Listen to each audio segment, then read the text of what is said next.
Hello, everybody.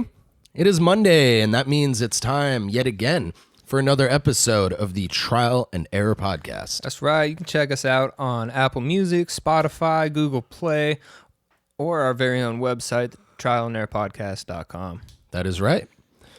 Hope everybody's week is off to a great start so far. It's a beautiful day in the neighborhood. It's a beautiful day for a neighbor. It is. Man, so... Would you be mine? I will be yours. So for the first few episodes of this podcast, we were starting everything off with a cheers and featuring a different spirit each time. Yeah. We kind of decided to do away with that. First off, it's expensive. It's expensive to have some new shit And every week, man. honestly, most people don't want to hear us drinking. I mean, we're going to do it while we're here. Right. But we're not going to talk about it, except today. Yeah. And this time it's going to be even more drawn out than normal. It is. Hell Because yeah. as I expressed very sternly, this is not to be taken as a shot. This is to enjoy in all its glory. What is it? So, I'm going to preface. My girlfriend and I celebrated our 5-year anniversary last Wednesday. Oh. And I will say, she knows how to get me really good presents. I'm sure a lot of our listeners are familiar with Westland Distilling. If you ask me or most other people in the industry, they might say that they're the best distillery on the West Coast right now, if not in the country. Essentially, these guys are making scotch in the Soto area of Seattle. They get water from a source that comes directly from the glaciers of Mount Rainier. Is it a secret source? No, it's actually so. Soto has one of the original water sources. The rest of Seattle, I think, is on a different setup, but the water in that area comes directly from the glaciers, as far as I've heard. I hope it doesn't hit the Duwamish River. I don't believe it does. What That people would say explain is the color of this whiskey. you're a clown. And they also found out that a lot of growers were growing barley up in Skagit Valley. Excuse me. But they were growing it for cattle, and they were growing very uninteresting, cheap strains of barley. The people at Westland went out and found a bunch of very unique, almost extinct strains and decided to pay these people to grow that instead and start making whiskey with it. What we have in front of us here today is cask number 2,549.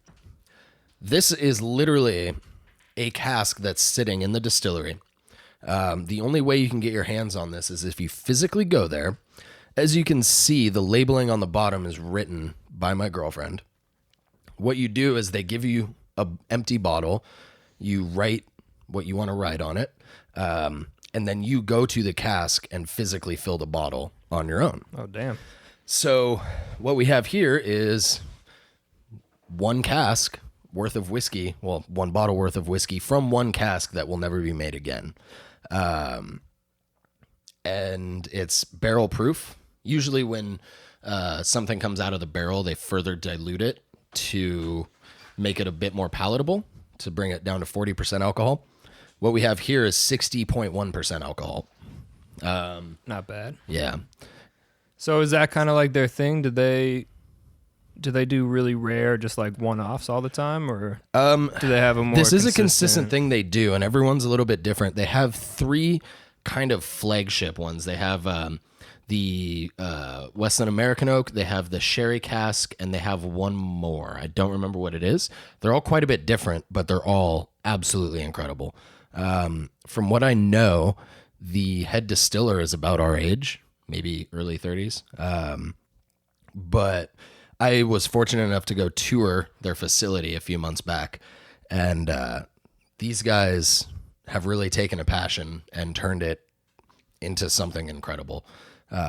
They're experts to the highest level. They know exactly what they're doing, and they're not afraid to like take chances. They showed me this one strain of barley. It's purple, and it's from Egypt. And as far as people knew, it was fully extinct. And they brought it back and are now aging whiskey that should be coming out in the next couple years. And so a lot of their stuff has never, ever been done before. but their techniques and practices are essentially the same that the Scottish use. So they're essentially, you'll taste it and it's reminiscent of Scotch. It's absolutely incredible. So I'll stop talking and let's dive taste in. it, man. Cheers. Cheers.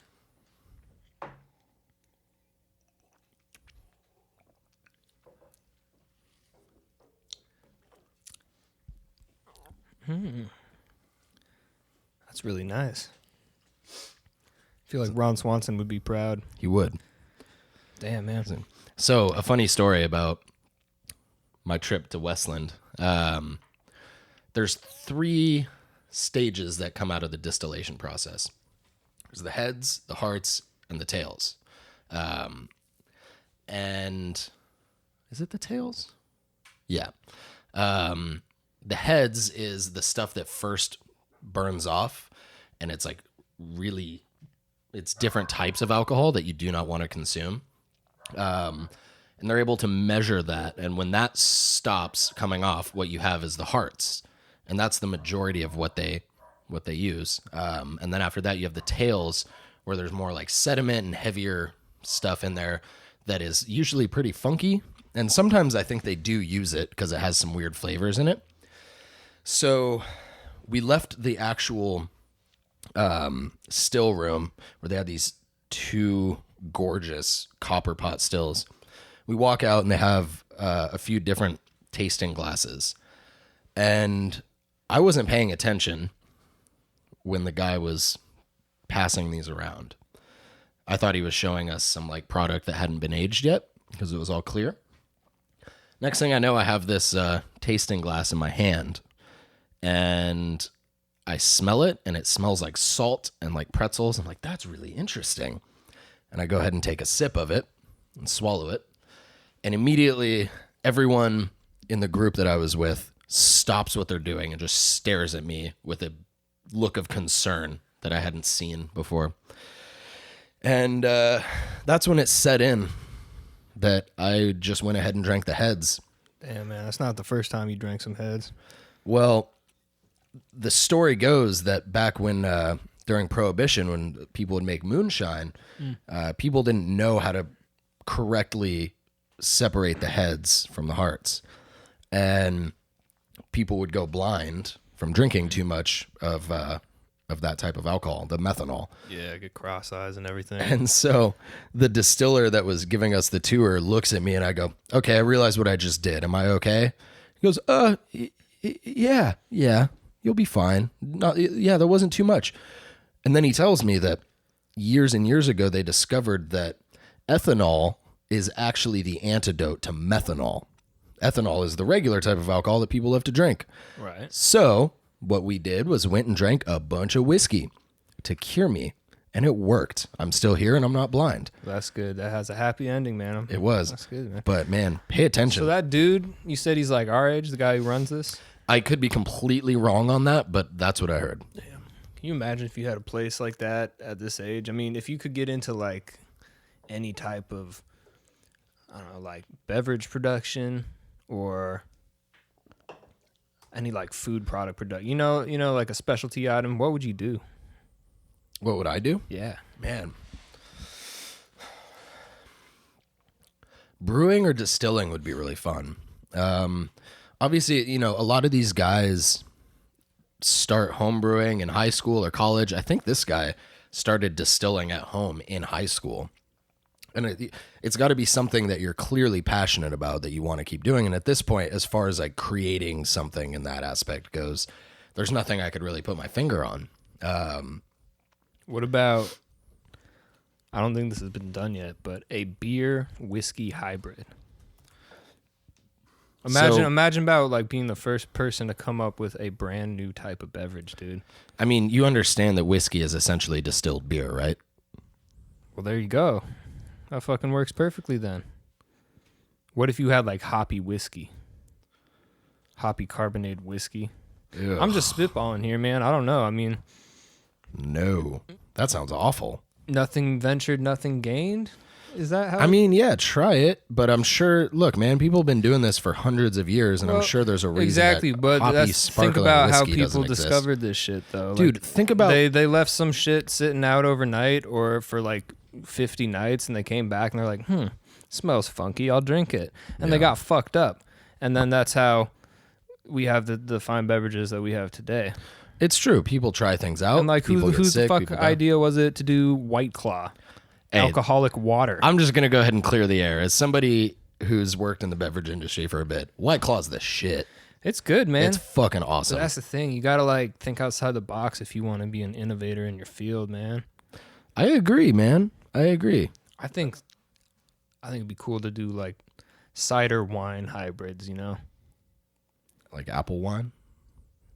Calvados? I don't know, man. I guess that's kind of being done, but like, I don't know. I guess I just want to have that lifestyle where I live on a farm that has an orchard and a vineyard.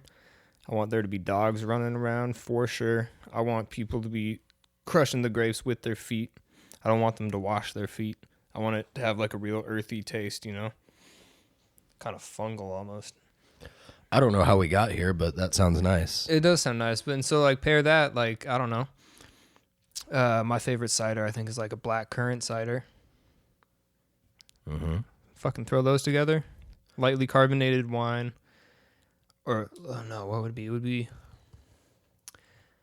It would be cider that is aged in wine barrels, mixed with a little bit of wine at the end, and then carbonated. Okay. Try it, dude. Would that be good? I don't know. Because it's easy to like say these things on a surface level. Like someone could go like, yeah, you know, fermented yeast and hops and blah, blah, blah. That's good. But there's thousands of different types within that. I've tried plenty of beers and be like, this is fucking trash. And so on the surface level, sure, it's cool. But what kind of sparkling wine? What kind of cider? I don't know, man. So you'd have to try a lot. And there's no, it's part of the process. You don't need to have your fucking dream farm to go do this. You could do it at home. I want my dream farm, though. I understand, but these are two separate things. You could go ahead and buy a bucket and make these things at home, and then maybe that'll lead to something revolutionary, and you can go buy your dream farm. Where would your dream farm be? Man, probably somewhere up here in the Northwest, dude. Like, one of the islands. Oh, okay. I'd say Vashon would be, or like any of the San Juans, I think would be dope. Yeah. Just like close to shit, but still kind of out in the wilderness. But like really, I'm a simple man. I just need enough space for my crops, my chickens, and a couple of fire pits and some good trees, you know. We've been hanging out at your fire pit a lot. We have, man. It's the shit, dude. Parents are out of town. Go hang out in the backyard, make some fires. You're weirdly good at making fires. Dude, and you're insanely bad. Yeah. Well, I haven't made one, but I'm just like bad no, but that's them. the fucked up thing is you're not even making these fires. It's just anytime you touch it, even remotely, it would all just fucking fall apart, and I'd have to rebuild it. Yeah, I'm not gonna deny that. Why do you think that is, man? I don't know. I think it's like I see you doing it, and you make it look so simple, and like you do this shit where you're literally reaching into the flames and grabbing stuff. And your hand will be there for a hot second, no pun intended. Oh. But you'll just do it like nothing while you're smoking a cigarette. Well, how else would I move the shit around? I don't know, tongs. Tongs? I don't know, dude. Fuck. I had a fireplace until I was like 8. There's no better tool than your hand. I don't know. When it comes to fire, maybe there are better tools. Don't like squeeze onto the logs or whatever, but like you got to just fucking get in there and make shit happen. Well, anyways, I think maybe it has to do with the fact that you're just like doing it, and like I'm just sitting there. I'm like, well, I kind of want to be involved. I kind of want to help, but I do the opposite, man. It's true, and I'm sorry for that. And from now on, I'm just gonna let you build the fire. And man, yeah, I think that's probably a good idea, man. Like, what's gonna happen though? Like when your life depends on being able to build a fire. I mean, I could build a fire. Could you? Do you want to let me build the next one? Let me do it. All right, I'll try, man. Okay. We will go ahead and post on our Instagram story me building the next fire. Oh. It's going to be entertaining no matter what. Yeah. I've built fires, man. I'm not stupid. Like I've built fires. Can I bring lighter fluid? No. Can I bring the fire logs that you buy at QFC? No. Okay. I'm still going to do it. It's going to be dope. But that's the thing too, is I've got many piles of wood in my backyard. I'm not going to tell you which ones are good and bad. You're going to have to figure that out too. You're going to have to evaluate the wood. Dude, look, is the wood wet? Yes or no? Yeah. Is that the only thing you got to consider? Well, obviously, you've got to consider the surface. Like a perfectly smooth, round log is going to burn differently than one that's got lots of splinters and ridges and is kind of cut. How so? Fire has to catch on to something. Like you're not just gonna have kindling and a perfectly smooth log on top that's gonna catch. Like it's got to have ridges and spaces because air is involved. You've got to create airflow. My favorite technique is building the tent, but if there's enough wood, I would, like, if you have enough, I don't know if you do, I might try and fuck around and build a log cabin. You know? Yeah. I was an Eagle Scout, man. I don't know, like, why. That is the biggest bullshit ever, man. I was. No. Yes, I was. Connor, do you know what an Eagle Scout is? I was in the Eagle Scouts for 1 year. Connor, do you know what the Eagle Scouts are? Yeah, it's like the Boy Scouts. It's the fucking most elite of the elite. You can't get there until you're like fucking 18 and you've been Cub doing Scouts. it for like... Cub Scouts. No. That's what I meant. I know what you were in because I was in it too, and this is before you even get to Cub Scouts. What was it? Tiger Scouts. Tiger Scouts. Yeah. They don't even give you one of the real shirts. You don't get like a platoon number or anything. You just have like a yellow shirt or an orange shirt with a tiger. I'll go ahead and on admit, you know a lot more about Boy Scouts than I do. Damn right I do. Okay. Did you get those magazines? What were the Boys Life? Is that what those were called? Boys Life. What was that magazine for, like? That could be many different types of magazine. Boys Life? Yeah. Is it for boys or is it for adults? It's for boys. Oh, okay. Hold on. Let me look this up. Actually, I think I might have because I remember when I was about that age, I saw an article in some magazine I was getting about some like teenager who bought a really shitty Honda CRX or something like that and customized it like Fast and Furious style, and it fucking blew my mind. It inspired me. Yeah. So, yeah, Boys Life. Yep. So it was essentially, here's like one that's for sale on eBay. It was essentially like, that's the fucking Fast and the Furious font right there. It says on the fast track. Mm-hmm. That's crazy. So basically it was a magazine for young boys, and it had all sorts of like games and stuff, and it had like ideas for outdoor projects, and there'd be ads for like model airplanes and model trains and stuff like that. It was dope. Like it was everything. Like I think in the last podcast we talked about hell yeah, it's really great when you just paint, like draw a picture and show me and no one else can see it. Yeah. Dan just drew a heart on his notepad that says Boys Forever inside it. Cool. Yeah. Anyways, Boys Life magazine was the shit, dude.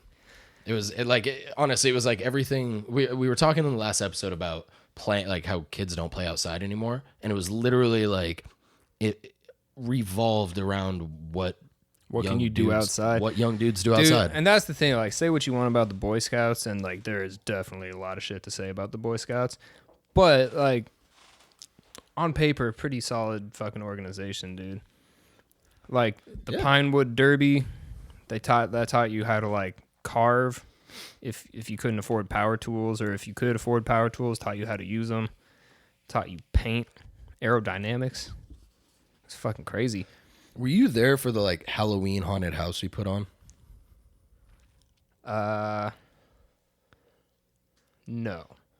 It was whack. There were a lot of cardboard boxes, but it was tight. We built it on our own. What does that mean? Cardboard boxes. So like the one thing I remember is we took we probably did like 6 feet of cardboard boxes that were maybe 2 by 2 and punched a bunch of like little holes in it with like put lights on the other side. There were spider web, like fake spider webs the whole way down. Is that where you stick your hand in and grab a bowl of spaghetti? No, you had to crawl through it, and it was like a crawl through haunted house.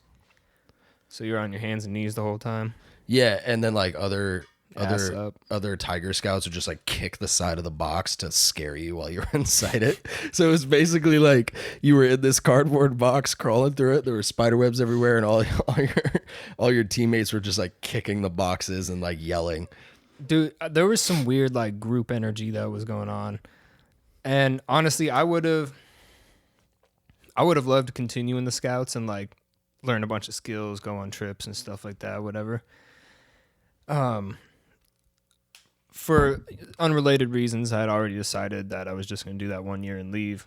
But the thing that really sealed the deal and made me happy about that is like on the last day when you graduate from like Tiger Scout to Cub Scout, there's a big ceremony where you get your real Cub Scout shirt and you get your little scarf and your fucking vest and all that stuff. And basically for the ceremony, you get in a tent with all your mates up on stage in front of everybody. And you change into your new uniform. Everybody, it's, like 12 Naked Boys, which sounds like a great movie. Just like 12 Naked Boys. It's like 12 Angry Men, That's the prequel. 12 Naked Boys. No. Or maybe that's why they're... Never mind. Anyways. I really hope you don't ever go into politics. This is going to come back and bite you so hard. Politics is changing, man. I don't think any of this is going to matter. It's not changing in that way. I don't know, dude. Anyways, 12 Naked Boys. No. That's part of the story. There's 12 naked boys in the tent. is taking us away from this. There's 12 naked boys in a tent, which is fine, The bad thing about it is that our troop leader is fucking in there with us. He's just oh my God. Good job, you guys. So proud of you. All saying all this weird, encouraging shit that would have been fine if he wasn't in a tent full of 12 naked boys. So, anyways, I was pretty stoked because since I wasn't moving up to the next level, I just still had my Tiger shirt on. I never moved up. Fine. That's for sure. I would have remembered that. Yeah, it was pretty fucked up. Damn. But, that's one of the shames about Boy Scouts. My next thing was going to be like asking, like, if you have a son, are you going to put him in the Scouts? But my answer already, and I'm going to answer for you too, fuck no. Oh, yeah, no, I wouldn't have done that. No, fuck that, dude. You know who I would like them to participate, obviously. Like, it doesn't have to be a big... like Little League is great. Little League is great. Learn some teamwork. Things that build like your team skills, things that are athletic, things that give you life skills. Hell yeah. You know who's really got it down to this day is the fucking Girl Scouts. Do they? Yeah.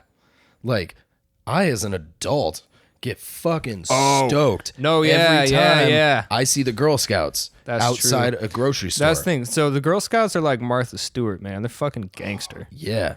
They're Yeah. That's no one one weird fucks thing. with them. Who fucks with the Girl Scouts? Like, no, but they're also like they run a crazy business. Bro, they're bringing in and that's insane money. I think they also do like all the other outdoor type stuff. Yeah. I mean, it's more or less the same type of program as the Boy Scouts. But they like someone. But they're had actually making some fucking money. Yeah, someone dude. had bro. Making I some can't tell you. Coin.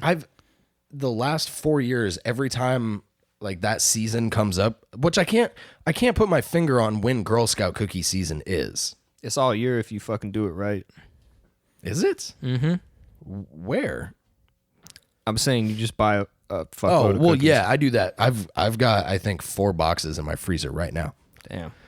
I've got I think 3 Thin Mint boxes and 1 Samoa box or samosa. Is it samosa or Samoa? Samosa? No, it's a Samoa. Samosa, which feels wrong because that's also a people, like the Samoans. Yeah. And is it named after them? Is that what Samoans taste like? I couldn't tell you, man. Samoans taste like a delicious cookie. I've never tasted a Samoan before. Me either. I'm just wondering. But I was just trying to like kind of match your energy a little bit. Oh, okay.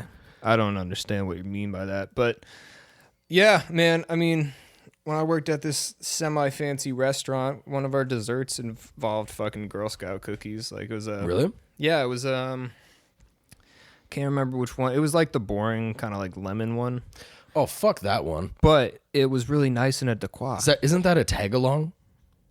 No, I don't know. Or is the tag-along like the biscuit? There's some I of think those it that are was. fucking... I think it was called like a Nancy cracker or something like that. Bro, we're going to have to rate Girl Scout cookies from best to worst. I mean, obviously Thin Mint's on top. No, Yeah. no. What's on top?